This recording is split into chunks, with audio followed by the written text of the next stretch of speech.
Bonjour à tous, je suis ravi de vous accueillir aujourd'hui sur Elric Studio Jeux de plateau pour une partie complète en solo du jeu Sagrada, un jeu de pioche de dés et de création de vitraux par Daryl Andrews et Adrian Adamescu, paru dans sa version originale chez Floodgate Games et apporté en français par Matago pour cette édition 2020. Il existe également une nouvelle édition, une seconde édition 2025. C'est d'ailleurs la photo que j'ai utilisée dans le post vous annonçant cette nouvelle vidéo.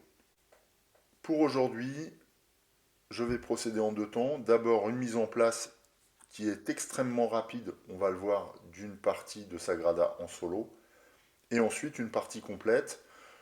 Pour autant, la vidéo ne devrait pas durer très longtemps, puisque Sagrada est un jeu qui se joue en dimanche, et sachant qu'en solo, le jeu s'avère quand même très très fluide, très rapide, et qu'il y a assez peu finalement de règles à maîtriser.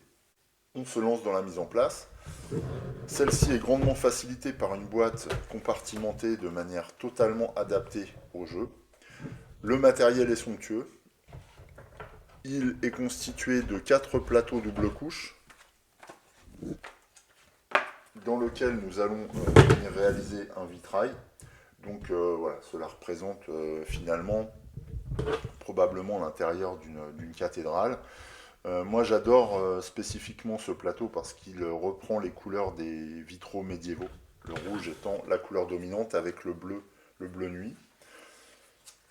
Je sors également le compteur de manches, très coloré aussi, qu'on va mettre là comme ça. Dans la boîte au fond, sous les plateaux, on trouve les plans de vitraux à réaliser. Donc la boîte de base, on propose 1, 2, 3, 4, 5, 6, 7, 8, 9, 10, 11 x 2, puisque les plans sont recto verso et sont différents sur chacune des faces. Donc pour cette partie, je vais jouer dans un niveau standard, on va dire. Alors le niveau facile est indiqué par les 3 petits points blancs en bas à droite de chaque carte de plan. Nous, on va jouer en niveau 4, parce que ça fait extrêmement longtemps que je n'ai pas joué, et que j'ai envie de dérouler la partie assez facilement aussi. Donc pour cela, eh bien, je vais simplement tourner les cartes. On va quand même piocher le plan au hasard. Et je vais récupérer la première carte niveau 4 qui se révélera. Donc là, on a un niveau 6. Niveau 3, niveau 4. Voilà. Donc c'est cette carte-là que je vais choisir. Ce plan, ce vitrail s'appelle le Via Lux. Via Lux, je ne sais pas comment on dit. Quand on a choisi son plan, on le glisse dans le plateau de joueurs. Ce qui vient former donc un gabarit sur lequel on va venir poser des dés en fonction de différentes contraintes qui sont indiquées par le plan. Donc le plateau double couche va permettre de caler tous les dés sans que cela ne bouge, pour conserver comme ça un vitrail bien homogène et bien solide jusqu'à la fin de la partie. Tous les autres plans, donc les 21 autres plans sont remis dans la boîte. Ensuite on sort le cœur du jeu qui consiste à piocher des dés dans ce magnifique sac fourni avec le jeu de base. Il contient 90 dés de 5 couleurs, donc jaune, vert, violet, rouge et bleu. Voilà, et bleu. Donc on mélange bien, et donc à chaque tour on révélera 4 dés en solo. C'est comme ça que cela fonctionne, c'est très très simple, hein, vous allez voir. Ensuite, en matière de préparation, il nous reste à sortir des cartes pour agrémenter notre partie de différentes dimensions. Je vais retirer la boîte, c'est bon, on a tout ce qu'il faut. Alors, d'abord, nous avons une carte de maître artisan. En fait, c'est un petit peu l'objectif de la partie, est de gagner cette carte, voilà, de vainqueur, que l'on remporte quand on gagne un maximum de points. Alors en solo, c'est un petit peu particulier, je vais mettre cette carte ici. Mais en multijoueur, c'est l'objectif qu'on a de fixer. Ensuite, on révèle ces cartes-là dont le dos est frappé d'un dé en vitrail gris. Et donc ces cartes constituent des objectifs privés, personnels. Dans une partie en solo, on en révèle 2. Voilà, et donc ceci va constituer des objectifs qu'on va détailler juste avant de démarrer la partie. Donc 2 cartes objectifs privés. Alors en multijoueur, chaque joueur a un objectif privé qu'il garde secret vis-à-vis des autres joueurs. Ensuite, à côté de ces objectifs privés, on va utiliser ces cartes-là avec le dé bleu. Celles-ci constituent des objectifs publics, cette fois. Donc on en révèle 2 également. Et ces cartes vont constituer donc 2 autres types d'objectifs. Sachant que les objectifs privés et les objectifs publics vont nous permettre de scorer des points et essayer de battre le jeu, puisqu'on est sur un score à atteindre en solo, plus exactement. Je regarde comment c'est intitulé. Voilà, si vous jouez seul à Sagrada, vous devez tenter de battre le score cible. Et ce score cible va être déterminé par les dés qu'on va poser sur le compteur de manche. Mais je vous explique tout ça quand on démarre la partie. Autre carte à révéler, eh bien, ce sont les cartes outils. Alors, les cartes outils conditionnent le niveau de difficulté choisi pour la partie. Plus on a de cartes outils, plus la partie est censée être facile. Le niveau le plus difficile, le plus élevé étant une partie pendant laquelle on utilise un seul outil. Pour cette présente partie, je vais utiliser 3 cartes outils. Donc là d'abord je révèle la première, je révèle la pince à coquiller.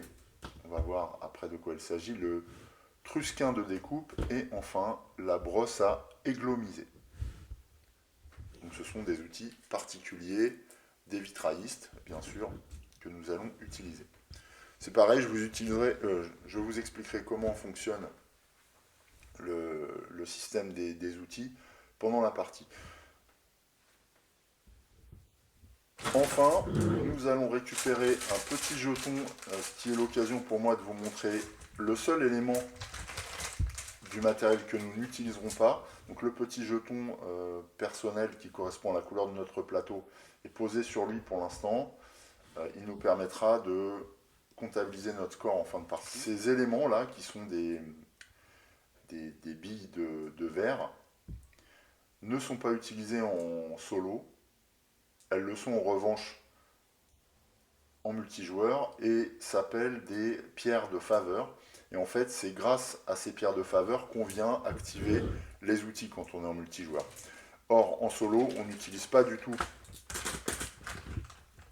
ces éléments de jeu et nous activerons les outils d'une autre manière qui est intéressante aussi, grâce notamment à la partie haute, grâce notamment au pictogramme situé en haut à gauche de chaque carte, point sur lequel je reviendrai tout à l'heure. Nous sommes totalement prêts. Avant de nous lancer dans la partie, je vais simplement mettre les objectifs sur des petits supports de cartes pour qu'on les voit mieux, et puis on pourra démarrer tranquillement notre partie de Sagrada. Voilà, nous sommes totalement prêts à démarrer. J'ai posé les cartes sur des porte-cartes. Au passage, vous pouvez apprécier l'esthétique du matériel qui donne envie aux joueurs de se lancer dans la partie de manière irrésistible quasiment, parce qu'on est vraiment déjà sur un matériel de qualité, et puis des couleurs, des formes qui sont vraiment engageantes. En tout cas, moi, l'effet est le même à chaque fois que je sors ce jeu, et je trouve d'ailleurs que je n'y joue pas assez. Dans le sac, il y a 90 dés de 5 couleurs, donc bleu, jaune, rouge, violet et vert. Voilà, et donc le tour de jeu se déroule de la manière suivante. Premièrement, on va tirer 4 dés du sac à l'aveugle. 1, 2, 3, 4, donc il faut vraiment en tirer 4. Si on en retire 5 ou 3, il faut repiocher, enfin retirer les cartes. Alors je n'utilise pas le verbe piocher pour une bonne raison, vous allez voir. Ensuite, ces 4 dés tirés du sac, on les roule. On obtient donc des couleurs et des valeurs. Et à notre tour, une fois que ce tirage est effectué, on vient piocher cette fois dans l'offre des dés ainsi roulés, 2 dés que l'on va essayer de placer le plus astucieusement possible sur notre plateau, afin d'abord de répondre aux objectifs privés et publics, sachant que ces objectifs vont nous permettre de scorer, mais également en essayant de poser sur le plateau de suivi de manche les dés avec les plus faibles valeurs, puisque c'est la somme de tous les dés de manche qui va constituer le score cible à atteindre ou à dépasser en fin de partie pour gagner. Donc voilà, il y a une espèce de double gestion comme ça, à la fois des dés qu'on va venir poser sur notre plateau personnel, mais également les dés qu'on va venir poser sur le compteur de manche et qui vont former un objectif en soi.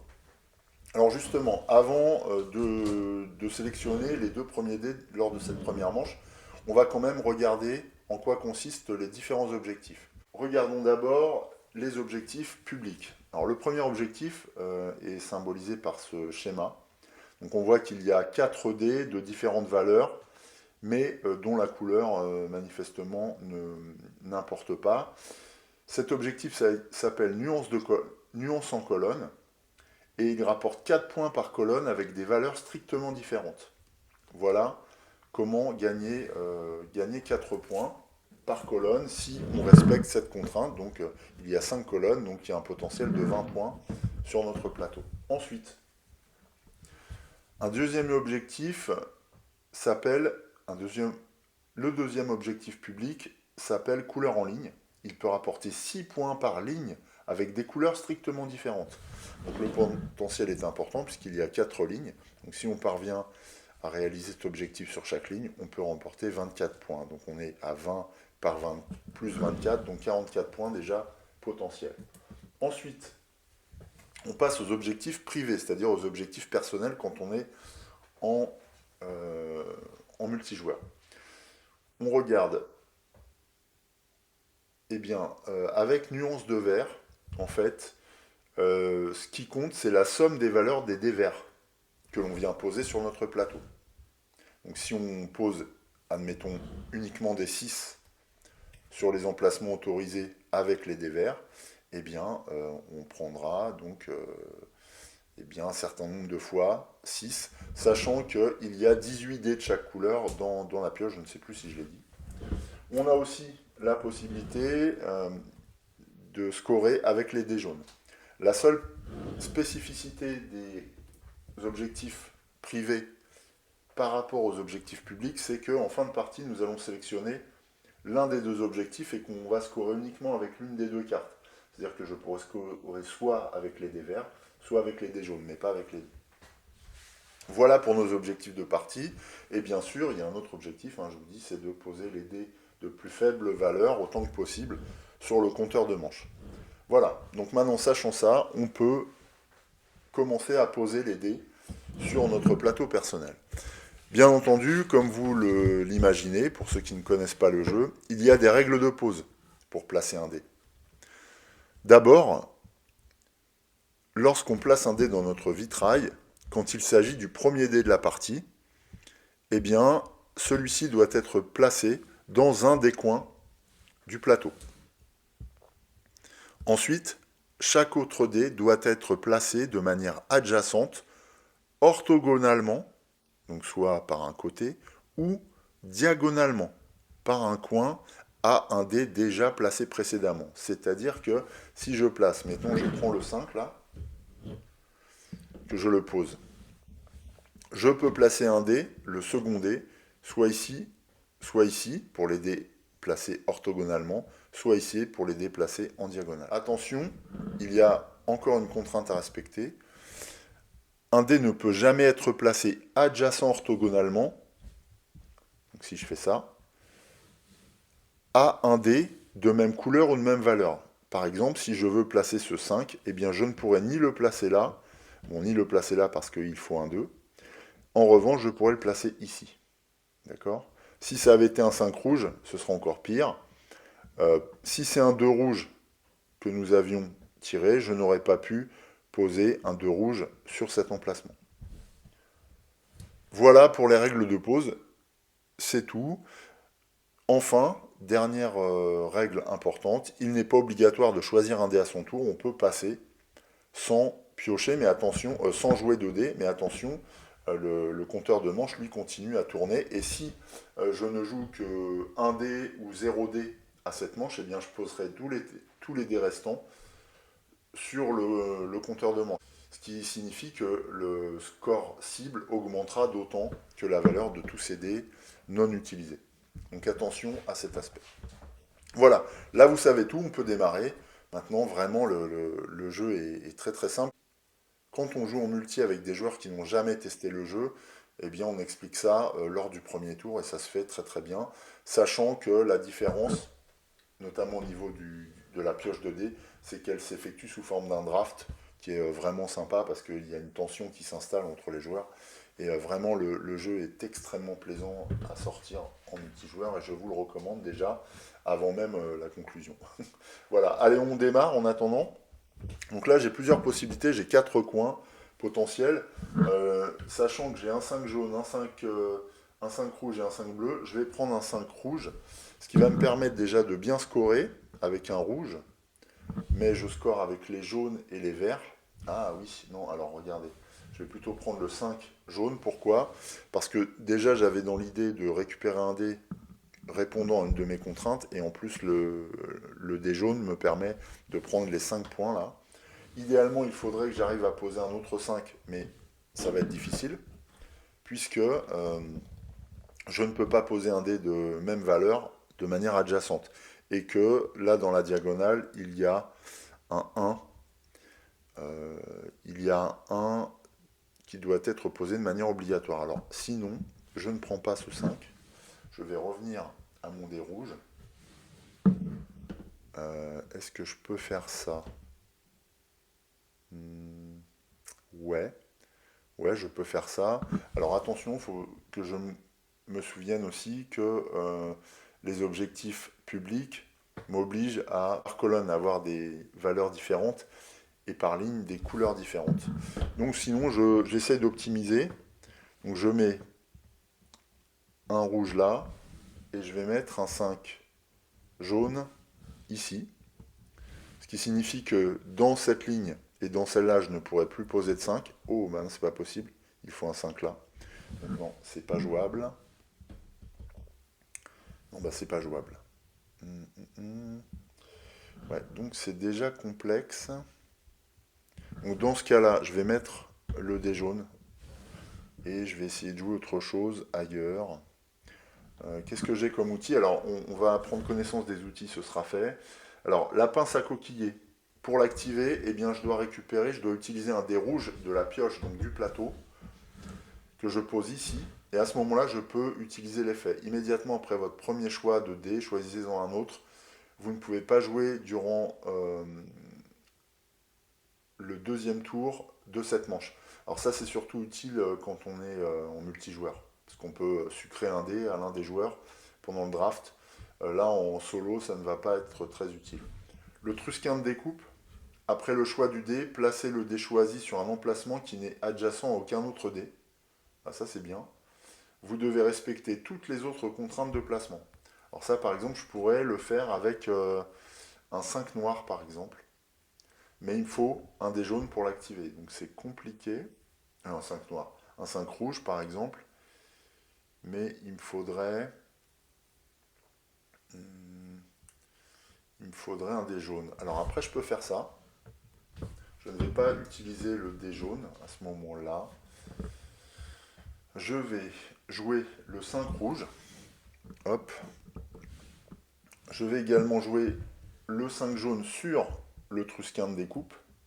Au passage, eh bien, l'avantage c'est que ce dé n'ira pas sur le plateau de manche et ne sera pas compté en fin de partie dans le score cible.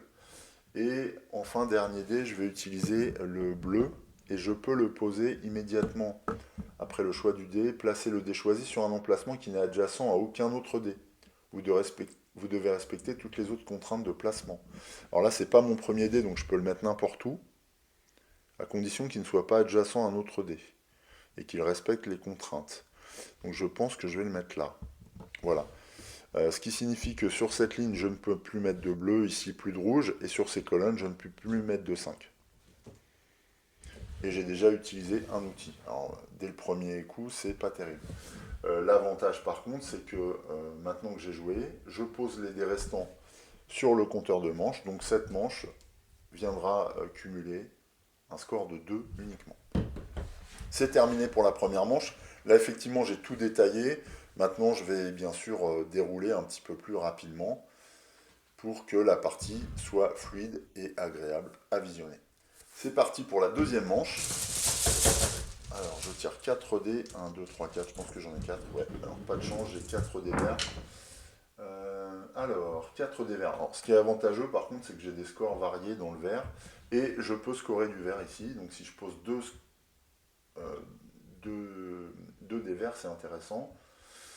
Par exemple, le 6, là, pour être bien, je vais le prendre. Alors, je peux maintenant, en termes de placement, euh, me placer autour d'un dé déjà posé. Donc, j'ai beaucoup plus de choix, quoi, à avoir fait ça. Alors que d'habitude, on n'a que finalement assez peu de choix. Donc là, je vais poser le 6 ici. Donc j'ai un 5 et un 6 sur cette ligne. Ici, je ne pourrais plus poser de vert. Là, je suis bien. Là, pas de vert, pas de vert, pas de 6, pas de 6. Ok. Il me reste quoi? Ah oui, il me faut des valeurs différentes aussi. Euh, alors, j'ai du vert, j'ai pas de jaune. Le rouge, c'est un 4. Non. Le vert, éventuellement. Le vert, oui, je pourrais le poser ici. Ce qui signifie que là, j'ai posé un score de 6 et 3, 9. Et il me reste 2 outils dans, à cet endroit. Euh, alors si l'intérêt de la pince à coquiller, malgré tout, c'est quand même un moment de l'activer pour virer un dé qui serait d'une valeur importante, donc un dé rouge en 6, je viendrai activer la pince à coquiller pour me virer le 6. Ça pourra m'aider, même si immédiatement après votre choix, choisissez un autre dé, mais là je peux le faire. Je vais un peu jouer avec les règles du coup là. Voilà. Donc là, ce coup-ci, je vais poser ces 2 dés là sur la manche 2, et mon tour est déjà terminé. On enchaîne avec la troisième manche. Ouais, ça c'est une option que je n'avais jamais envisagée, c'est en jouant avec vous que je viens de me le dire. J'ai pioché 4 dés, je les roule. Donc voici notre choix. Ce que je vais faire, je vais les approcher de mon plateau. Hop, pour mieux les voir. Voilà, là je pourrais utiliser le 4. Le 4 et le 6, là, sera intéressant. 4 ici. Et le 6 ici.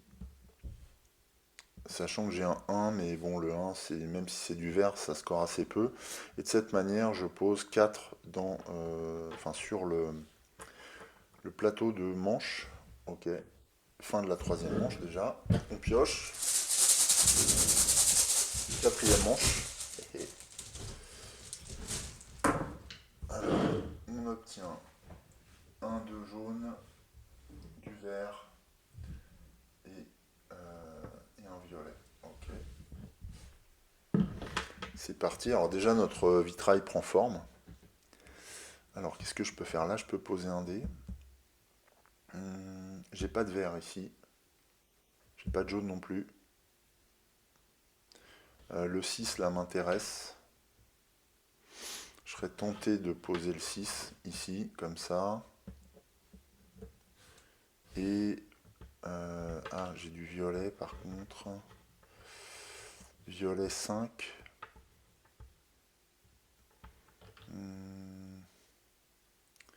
Violet 5.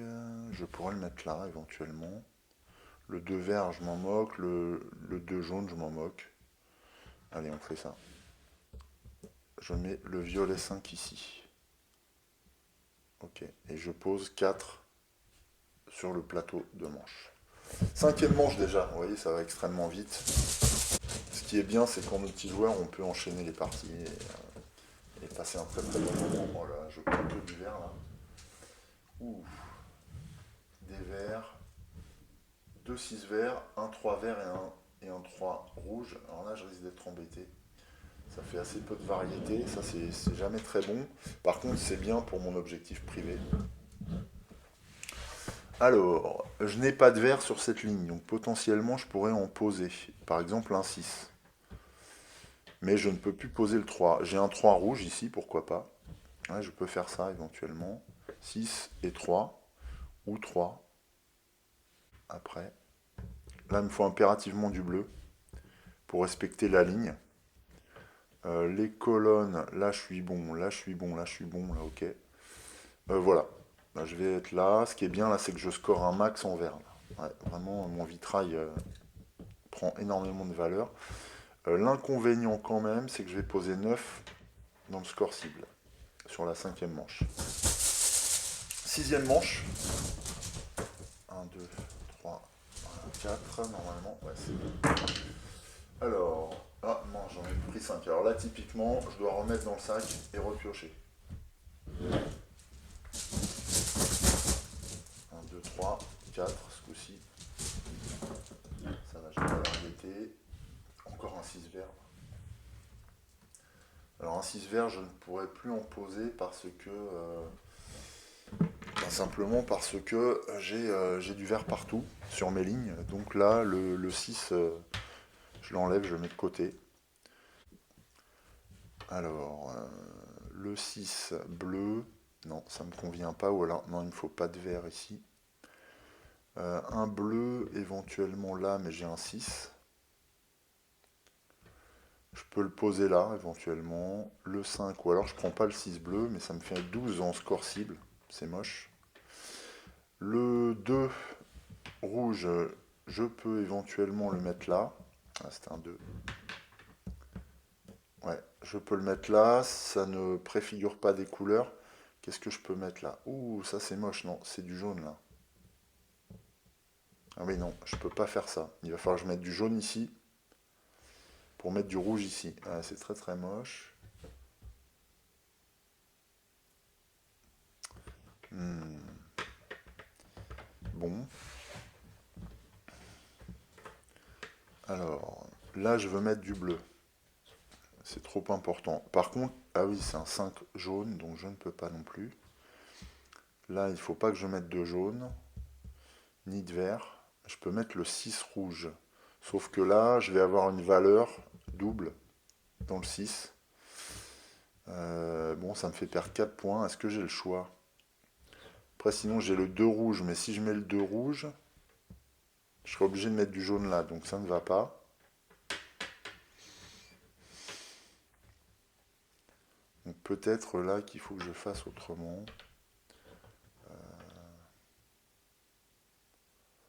Ouais, il faut que je pose un 6 absolument. Donc je vais mettre... si je pose un 6 là, je renonce par contre. Ah. Je renonce à 4 points. Je crois que j'ai pas vraiment le choix. Donc je vais mettre le 6 ici. Pour éviter de trop scorer. Ça c'est mon premier dé. Second dé. Ah, c'est un 5, c'est mort. Second dé. Le 2 rouge là. Si je mets un rouge là, je dois mettre quoi là? Un bleu. Ouais, je dois mettre un bleu, pas un jaune. Ouais, donc je peux mettre le 2 rouge ici. Ah, c'est moche. Hein. Ah, j'ai déjà du rouge. Ah, c'est tendu. Sinon, je mets mon 6 bleu ici. Qu'est-ce que ça fait? Ah non, je dois mettre du bleu. Ah là là, c'est chaud. Ouais, je peux mettre du jaune ici. Il me faudra un autre jaune, mais je n'ai pas de contrainte de couleur sur la colonne. Sauf que, oui, c'est adjacent, donc ça va.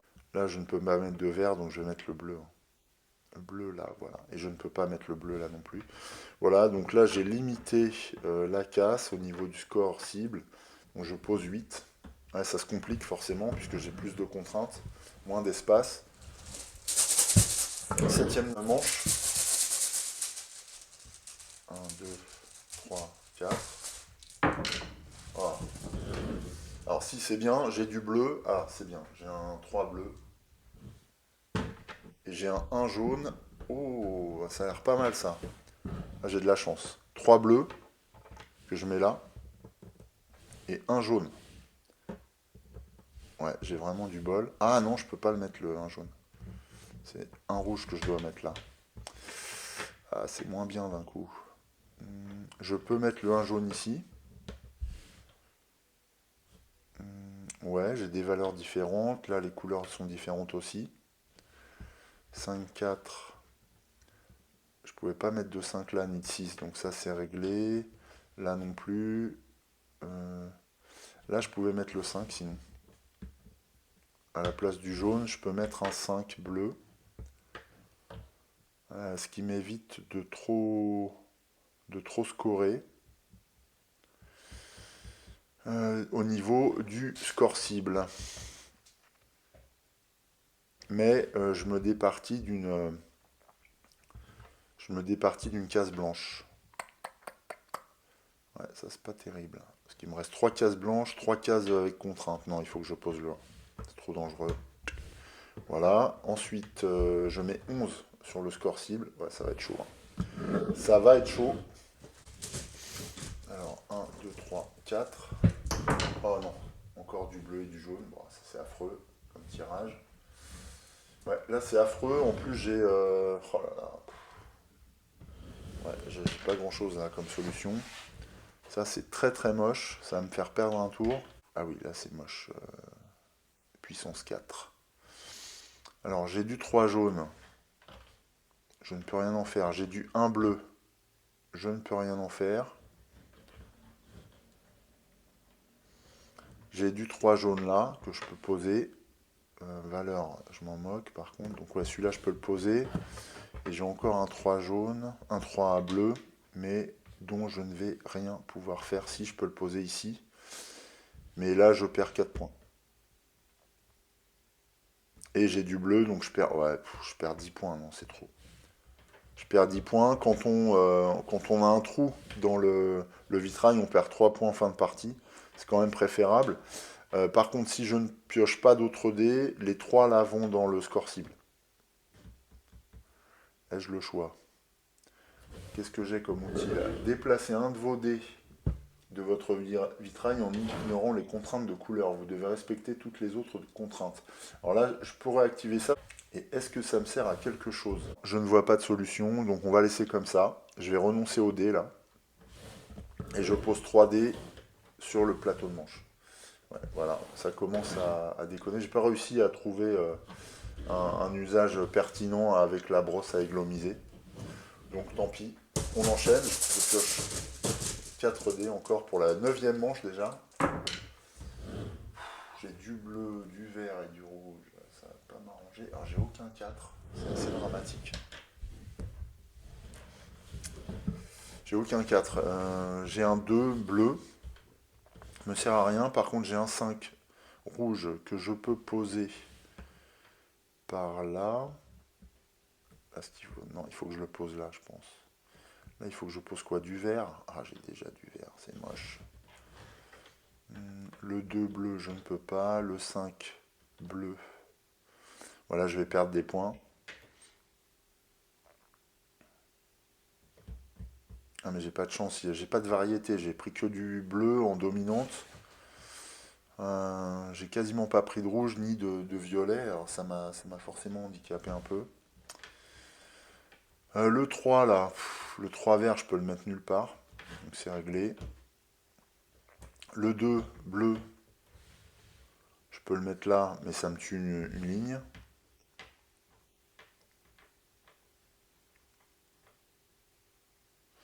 Après, c'est peut-être moins pire.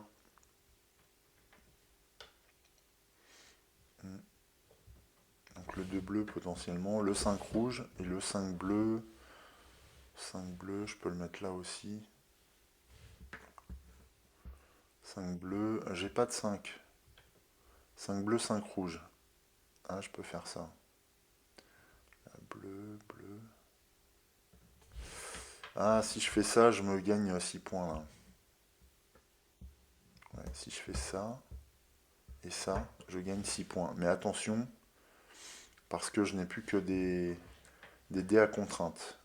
En revanche, je place 5 points sur le plateau de manche. J'arrive à la dernière manche, est-ce que je vais pouvoir placer les dés? Et on va procéder au dernier tirage, et on va voir ce que ça donne en espérant obtenir des 1, des 2 et des 4.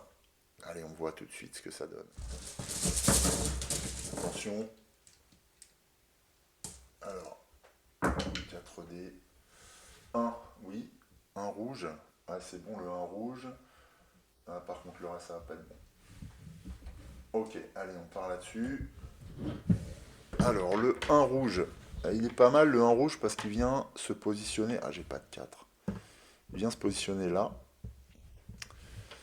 Malheureusement, je n'ai aucun 4 ni aucun 2. Je n'ai pas de solution là, immédiatement après avoir. Ouais, choisissez un autre. Et... Ah ouais, en plus, je vais être obligé de mettre tous ces points dans le score. Ah non. Ah, c'est affreux. Ouais, là, je suis obligé de faire ça. C'est très très moche. Voilà, bon, bah là, c'est terminé. Donc, je pose tous ces dés là sur la 10e manche. Et voilà. Bon, eh bien, mon vitrail a 2 trous. Donc, je vais partir avec des points négatifs. Ça, c'est affreux. Mais la partie est terminée. Elle s'achève directement. Je n'ai pas utilisé tous les outils. Maintenant, celui-là, il est difficile à utiliser. Celui-là, il est intéressant en multijoueur. J'aurais pu me débarrasser d'un dé, mais je n'ai pas trouvé l'opportunité de le faire. Là, pareil. Donc, eh bien, on arrive à une fin de partie et un décompte des points. En premier lieu, on calcule la somme des dés présents sur le plateau de manche. Donc, 2 plus 5, 7, 10, 11, 15, 15 et 9, 24, et 8, 32, et 11, 43, et 7, 50, et 5, 55, 60, 69. Donc le score à battre est de 69. Inutile de vous dire que je ne vais pas gagner, je pense. Donc 69 à battre. Alors moi, ce que je fais en général, c'est que je pose les dés de manche à côté du plateau parce qu'on a besoin de retourner la piste pour calculer notre score. Voilà, donc je les mets dans l'ordre pour conserver les 69.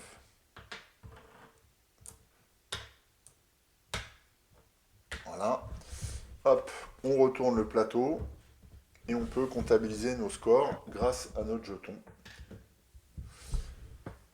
Donc, pour comptabiliser notre score, on va aller chercher spécifiquement déjà un des deux objectifs privés à valider. Alors moi, je vais retenir le vert parce que j'ai beaucoup plus de points vert.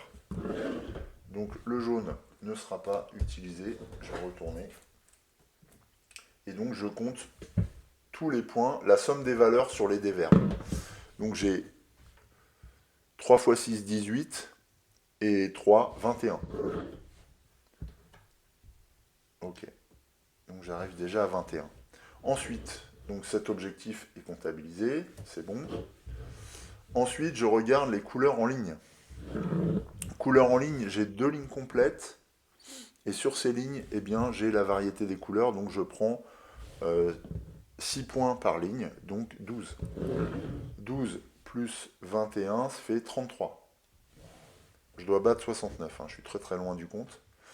Enfin, je dois calculer mes nuances en colonne. Alors, mes nuances en colonne, c'est les scores variés sur les colonnes. Donc là, non, puisqu'elle n'est pas complète. Là, elle est complète et les scores sont variés, donc 4. Là, les scores sont variés, elle est complète, 8. Là, les scores ne sont pas variés, j'ai 2, 5. Donc je m'arrête là, 8. 8, j'étais à 33, donc je passe à 41. En plus, j'ai 2 cases non recouvertes, ce qui m'apporte un malus de 3 points par case, donc moins 6. Donc j'étais à 41, moins 6, ça fait 35. Et je pense que voilà, la messe est dite, c'est thématique. Décompte de fin de manche, les cibles, les dés utilisés pour les cartes outils ne comptent pas, calculez vos scores, voilà. Et bien voilà, donc c'est sans appel, je perds le concours puisqu'il s'agit d'un concours de vitrailliste, hein. Euh, mes confrères ont fait beaucoup mieux que moi, puisqu'ils ont scoré à 69. Je totalise 35 points, donc c'est une défaite. Maintenant, c'est un jeu pour lequel il y a une forte courbe d'apprentissage, hein. Plus on joue, plus on a l'habitude, c'est un peu comme le Sudoku, plus on a l'habitude de manier les dés, les numéros, les combinaisons, et en fait, on peut progresser assez vite en fait, au gré des parties. C'est-à-dire que lorsqu'on enchaîne les parties sur une même journée, la dernière partie est de bien meilleure qualité que la première de la journée, quoi. Bon là, moi, ça fait extrêmement longtemps que j'ai pas joué, donc forcément, je galère un peu. Mais c'est ce qui vous montre aussi que le jeu en solo n'est pas si simple que ça. Il reste intéressant, malgré le fait que ce jeu soit vraiment taillé pour du multijoueur, à mon sens. On va jeter un œil sur les différents tableaux pour essayer de comprendre comment sont structurés les niveaux de difficulté. Alors là, par exemple, on a du 3. Donc on a beaucoup de cases blanches, beaucoup de variétés, euh, tant au niveau numérique qu'au niveau couleur. Donc voilà, ça c'est le niveau le plus faible. Alors les trois points indiquent non seulement le niveau de difficulté du plan à réaliser, mais ils donnent aussi le nombre de jetons faveur que l'on a le droit d'utiliser, donc le nombre de fois on peut utiliser des outils quand on joue en multijoueur. Ça a un double intérêt, cette petite indication. Là, on voit qu'on est sur du niveau 6, par exemple, et que les contraintes sont très proches les unes des autres, très très proches. Donc c'est ce qui fait la contrainte de Water of Life, l'eau de vie. Là, on est sur quoi? On est revenu sur du 3. Donc quand on compare, oui, effectivement, il y a beaucoup moins de contraintes, hein, sur les tableaux de 3 que sur le 6. Et je voudrais voir ce qu'il y a encore, hein, qui serait un peu différent. Ouais, voilà, par exemple, celui-là, énormément de contraintes, et en plus, la difficulté me semble encore accrue parce qu'on a très peu de variété dans les couleurs au niveau des contraintes. Donc ça a l'air compliqué. On est sur un... Ah, on est sur un 5 pourtant, hein. Et alors un 6, un 6. Là on est sur du 5. Ah voilà, sur un 6. Oh la vache, ouais. Alors 6, beaucoup de contraintes numériques, beaucoup de contraintes de valeur et peu de cases blanches avec une dissémination des contraintes adjacentes les unes des autres. Ouais, c'est assez moche, ça. C'est un gros bloc à réaliser. Comment il s'appelle? Le Lux Mundi. Il est beau, hein, mais difficile à faire. Voilà, bah écoutez, ça vous donne une idée de ce qui peut vous attendre si vous optez pour une petite partie de Sagrada. Moi, c'est un jeu vraiment que j'adore, hein, je l'ai depuis longtemps et il fait l'unanimité autour de moi. C'est-à-dire que je joue avec ma femme, je joue avec mes enfants, je joue avec nos aînés aussi, voilà, qui ont jusqu'à 80 ans. La difficulté pour les aînés, souvent, c'est de manipuler un petit peu les dés, donc il faut prendre le temps parce que les dés sont pas très grands et quand on les pose sur le plateau, après, c'est difficile à manœuvrer. Donc, quand la motricité fine commence à s'altérer un peu, parce que quand on vieillit, on a un peu d'arthrose, etc., c'est vrai qu'il est plus dur de manipuler les dés. Voilà, c'est la contrainte, hein. Ça, il faut le savoir quand vous proposez ce genre de jeu à nos aïeux, eh bien, il faut quand même prendre en compte quelques contraintes liées à la manipulation du matériel. Voilà, bon, ça c'était mon petit côté sensible par rapport aux anciens. Mais c'est un jeu qui plaît beaucoup. Donc j'espère que cela vous plaira et que la partie d'aujourd'hui, malgré la défaite, vous a donné envie de jouer. Il ne me reste plus qu'à vous souhaiter une très belle journée. Surtout, prenez soin de vous et de vos proches. En attendant, je vous embrasse. Salut!